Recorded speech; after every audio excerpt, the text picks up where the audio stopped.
Ati mu muco nyarwanda utunze urutoki ntatukubutindi. Ati ufite insina iramugoboka mu buzima mu cyaro. Ati nguri barazitekaga birinda inzara, bakazigaburira amatungo. Abana bakazibyaza ibiziga basunika mu nzira.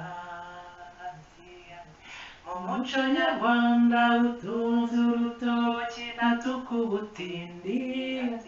Ati ufite insina iramugoboka mu buzima mu cyaro. Ati umutumba abahungu bigiragaho kumasha,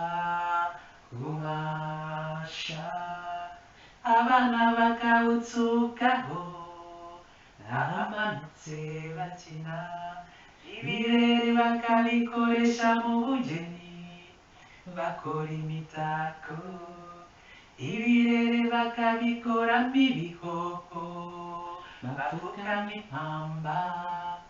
Ati mu muco nyarwanda utunze urutoki ntatukubutindi.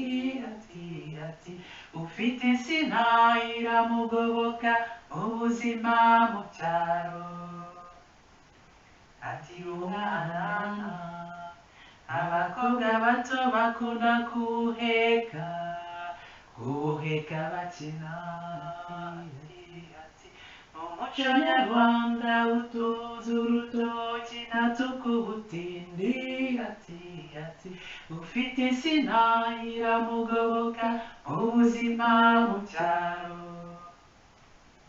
Ati amakoma ku wicaye munsi y'insina atanga igicucu, akakurinda ibitonyanga mu gihe cy'imvura, agakoreshwa nk'ibipfuko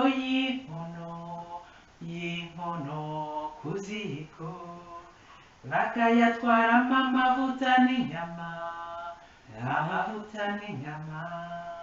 Ibirere bakabicana bikaba ivu bakoresha binika amasaka, bakayakenyera babyina. Mu muco nyarwanda utunze urutoki ntatukubutindi.